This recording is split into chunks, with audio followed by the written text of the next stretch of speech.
মুক্তিযোদ্ধা পরিবারের লোক কেউ জামাত করতে পারে না। জামাত জোট যদি মেজরিটি পায় তাহলে আমি বিষ খাবো। এদেশের জঙ্গলে রয়্যাল বেঙ্গল টাইগারও থাকে, যতদিন রয়্যাল বেঙ্গল টাইগার থাকবে মুক্তিযোদ্ধা জিতবে, রাজাকার কোনোদিন এদেশে জয় লাভ করতে পারবে না। আর আমাকে ফজা পাগলা বলে কথা বলে উনি একদিনই যাবেন। তারা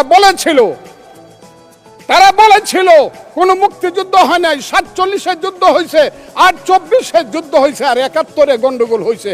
সেই দিন মুক্তিযোদ্ধা হিসাবে আমি বলেছিলাম, আমি বলতে পারবো কিনা কথাটা আপনি, এই আলবদর রাজাকারের বাচ্চারা এখনো কিন্তু ফজলুর রহমানদের মতো মুক্তিযোদ্ধারা জীবিত আছে। এই দেশে মুক্তিযুদ্ধ হয়েছে, মুক্তিযুদ্ধ সত্য, 30 লক্ষ লোক জীবন দিয়েছে, এটাও সত্য। এই যুদ্ধের মধ্য দিয়ে আমরা সেদিন তাদের সঙ্গে যুদ্ধ করেছি। আমার বাড়ির সামনে মব হয়েছে আমাকে হত্যা করার জন্য। সেদিন আমি আজকের পুলিশকে ধন্যবাদ দিব, আজকের মিলিটারিকে ধন্যবাদ দিব। 10 মিনিটের মধ্যে আমার বাড়ির সামনে তারা গিয়ে উপস্থিত হয়েছে আমাকে বাঁচানোর জন্য। অনেক চক্রান্তের মধ্য দিয়ে ইলেকশন হয়েছে।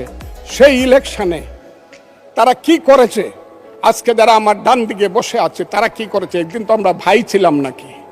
তারা যা করেছে সেটা কল্পনা করার মতো না। যত চক্রান্ত করেছে, সেই চক্রান্তের ভিতর দিয়ে যখন তারা প্রচার করতে শুরু করলো তারা বাংলায় 2/3 মেজরিটি পেয়ে তারা পাস করবে, আমি হতভাগা ফজলুর রহমান বলেছিলাম জামাত জোট যদি মেজরিটি পায় তাহলে আমি বিষ খাবো।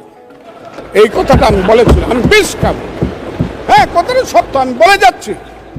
এবং তারা কোনোদিন যুদ্ধে জয়লাভ করতে পারে না, রাজনৈতিক যুদ্ধে, কারণ তাদের পূর্বপুরুষ বাংলাদেশ চায় নাই। বাংলাদেশ যদি থাকে, এই বাংলায় শুধু বেলিচা মিলিয়ার জুই ফুল ফুটে না, এদেশে রক্তগোলাপ, রক্ত জবাও ফুটে।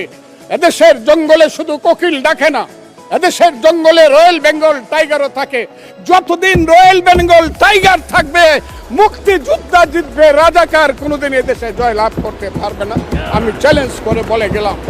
আমি আজকে আপনাদের সামনে আরো কিছু বলতাম, কিন্তু আমি টাইমটা দেখতেছি, আরেকটা কথা বলতে চাই।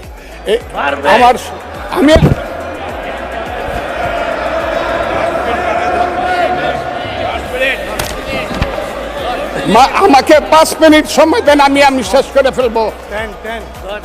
আমি আজকে আপনার সামনে শুধু বলতে এসেছি, মাননীয় সদস্য আরো 3 মিনিট দেওয়া হলো আপনাকে। আমি বলতে এসেছি, হ্যাঁ, আমার বক্তব্যের পরে বলবে আমরা কি মুক্তিযুদ্ধ করি নাই। যেমন বিরোধী দলের নেতা বলেন, ওনাকে আমি অসম্মান করি না, সব সময় মাননীয় বলে কথা বলি, কিন্তু ওনার দলের লোকজন এখানে বসে আছে, তারা আমাকে ফজা পাগলা বলে কথা বলে উনি একদিনই যাবেন। তারা নাকি সভ্য, তারা নাকি ইসলাম।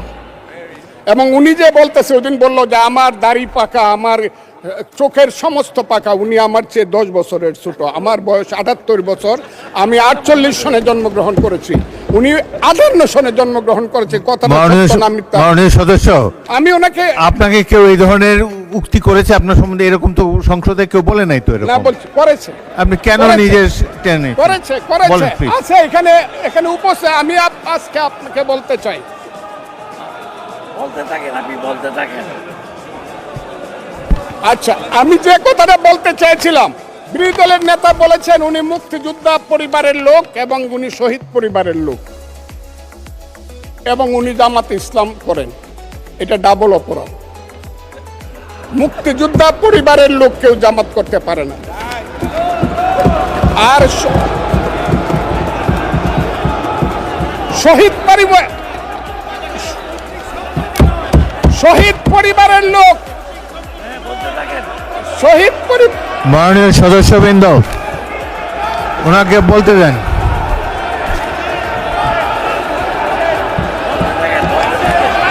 মাননীয় সদস্যবৃন্দ, অর্ডার। আপনারা শৃঙ্খলা রক্ষা করুন। মাননীয় সদস্যবৃন্দ, সংসদে শৃঙ্খলা রক্ষা করুন। মাননীয় সদস্য ফজলুর রহমান, আপনি শেষ করুন, কষ্ট পাইতেছেন, বক্তব্য শেষ করুন। আমি আবারও বলে রাখলাম, শহীদ পরিবারের লোক তো জামাত করতেই পারে না, আর জামাত করলে ডাবল অপরাধ করতেছে। 2,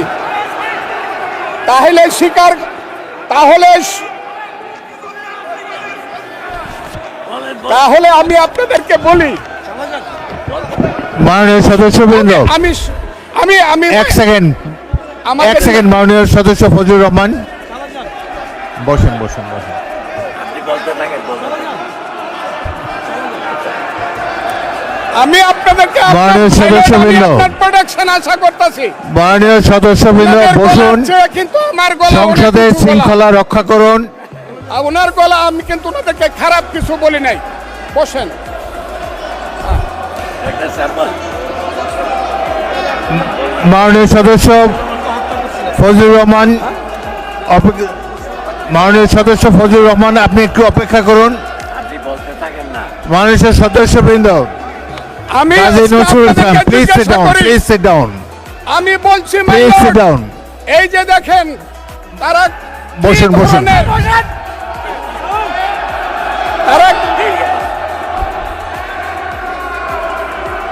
তারা কি ধরনের আচরণ করছে? আচ্ছা, আজকে তাদেরকে জিজ্ঞাসা মাননীয় করি। সদস্যবৃন্দ, তাদেরকে আমি মাননীয় তাদের সদস্যবৃন্দ কাছে একটু চাই। মনোযোগ তাদের দিয়ে আমার পূর্বপুরুষ- কথাটি শোনার চেষ্টা করুন। বসে ভাইয়া।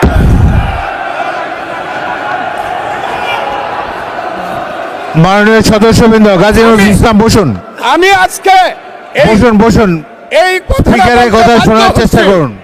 এই কথা মাননীয় সদস্যবৃন্দ, একটা কথা আপনারা মনোযোগ দিয়ে শুনেন। সংসদে প্রত্যেক সদস্যের, ফজলুর রহমান একটু ওয়েট করেন, একটু ওয়েট করেন। মাননীয় সদস্য ফজলুর রহমান ওয়েট করেন। Hold on for a second. একটু অপেক্ষা করুন। আমাদের নেতা জিয়াউর রহমানকে পাইলো এরা হত্যা করতো 16 ডিসেম্বরের আগে। মাননীয় সদস্য ফজলুর রহমান অপেক্ষা করুন। আমার শেষ, আমাকে Hold on শুধু for 2 minutes. দেখেন ডিস্টার্ব, আমি আর তাদেরকে বল। মাননীয় সদস্যবৃন্দ, এটি বাংলাদেশের জাতীয় সংসদ। এখানে প্রত্যেকেই নির্বাচিত হয়ে এসেছেন। প্রত্যেকেরই এখানে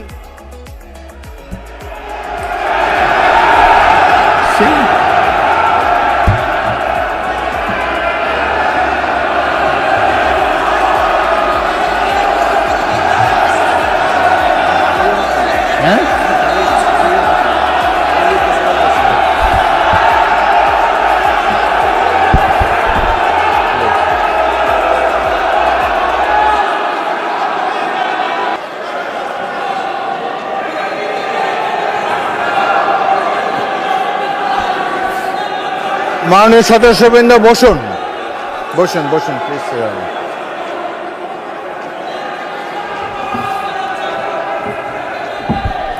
বসুন মাননীয় সদস্যবৃন্দ, বসুন।